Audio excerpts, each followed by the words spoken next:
This whole year has been defined by interest rates.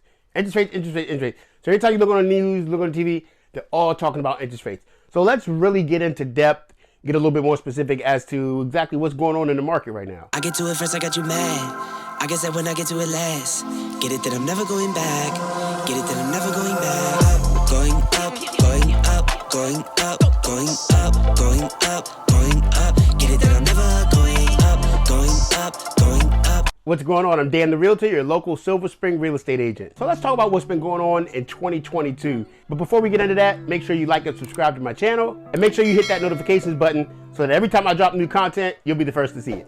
So first, let's get into what's happening nationwide.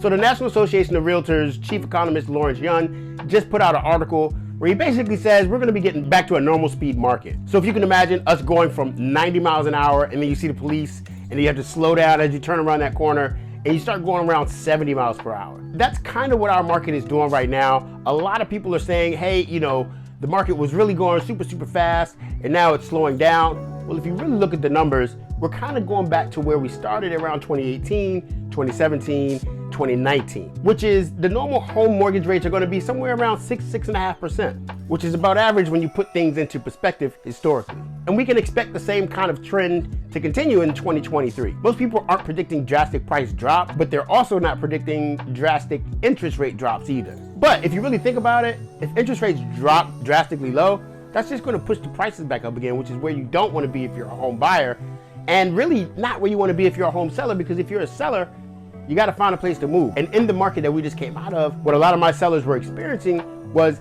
they wanted to move, but they didn't want to jump into a market where it's 17, 18 offers on a property and they don't know where they're going to live.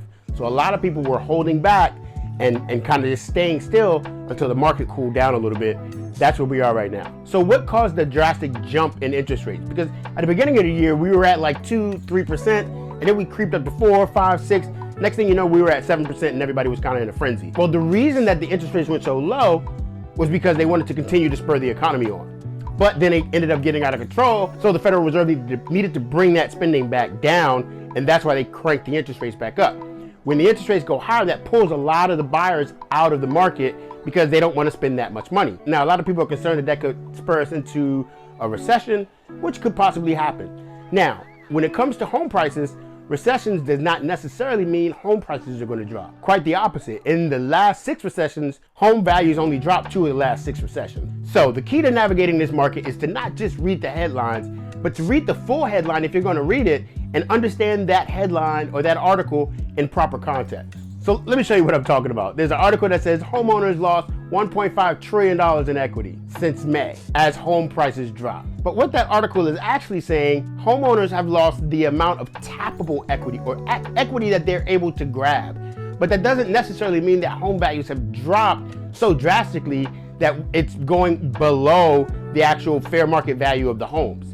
But that article will make you think that homeowners have lost below the fair market value when that's simply just not the case. Here's another article.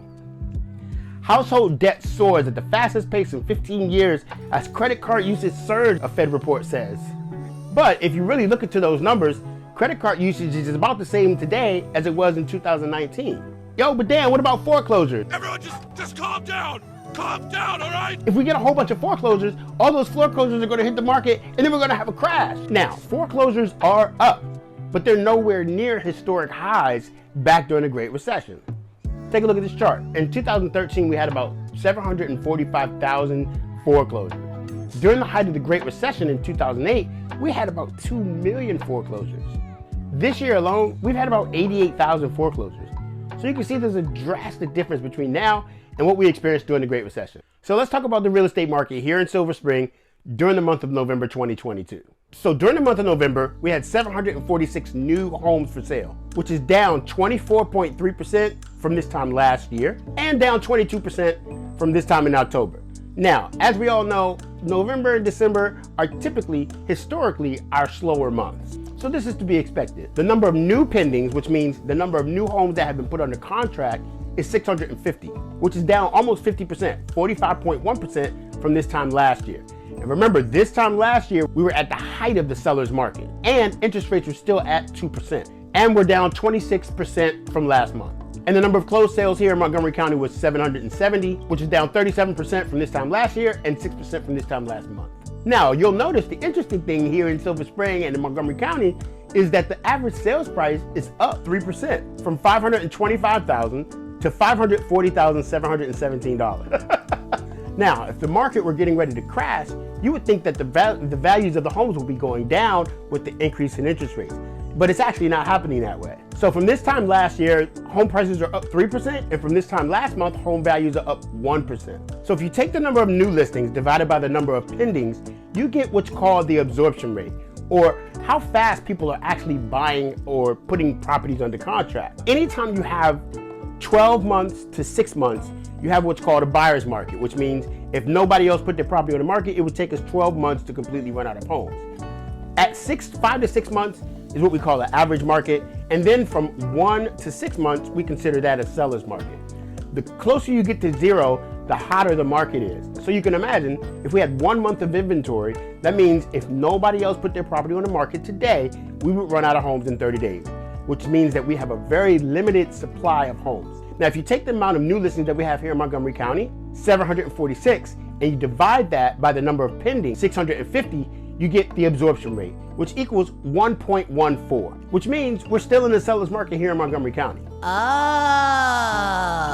So let's get you some mortgage rate projections, and then let's talk about what this means for you as a homeowner. According to Freddie Mac, Fannie Mae, MBA, and the NAR, National Association of Realtors, most of them are predicting the first quarter for us to be somewhere around 6.58%. And then in the second quarter, we're going to average somewhere around 6.35%. Third quarter, we're going to trickle down maybe to 6.23%. And then somewhere around the fourth quarter, they're predicting that we're going to trickle somewhere around 6% even. Now, you can take all those predictions with a grain of salt, because just because everybody's predicting something does not mean it's going to happen. Nobody saw the last 2 years coming, and nobody's going to see the next 2 years coming. The key is to make sure that when you do sell, you price your property accordingly. According to Lawrence Young, the upcoming months should see a return of buyers back to the market. Once most buyers see that the interest rates aren't going to go back down to 2% again, they're pretty much just going to get the hint, and they're just going to buy what they can afford. That's going to be good for you as a homeowner, because buyers are going to start coming back. Now, when they do come back, you may end up having to come up off some closing costs. But, I mean, if you got to do that to get the deal done, that's probably going to be what you're going to have to do. You want to make sure that you write that in your budget, because this is not 2 years ago where you could demand an astronomical price for your property and not give closing costs help and not give home inspections. Buyers now, because there's less competition in the market and they know that, you cannot, at this point, demand high prices, not give home inspections, not give contingencies, and expect to not give closing costs help. You're going to have to give something up. You're going to have to negotiate. So expect that. Most people are predicting some softening in prices. What I'm seeing here in Silver Spring is the people who are experiencing the price drop are the homeowners that aren't being realistic with their prices. When you're realistic, the houses are selling. When you're unrealistic and still stuck like 2 or 3 years ago, then they're not selling. Those are the homes that we're seeing with the high days on market. And then eventually they end up having to do the price drops. And that's what we call chasing the market down.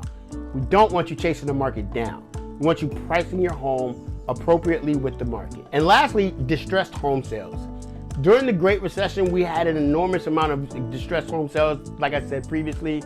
And now we're seeing a significantly reduced amount of home sales. So we're not expecting a bunch of foreclosures to come hit and dilute the market. Nobody's really expecting that. We were at about 4% foreclosure rate at the beginning of 2020.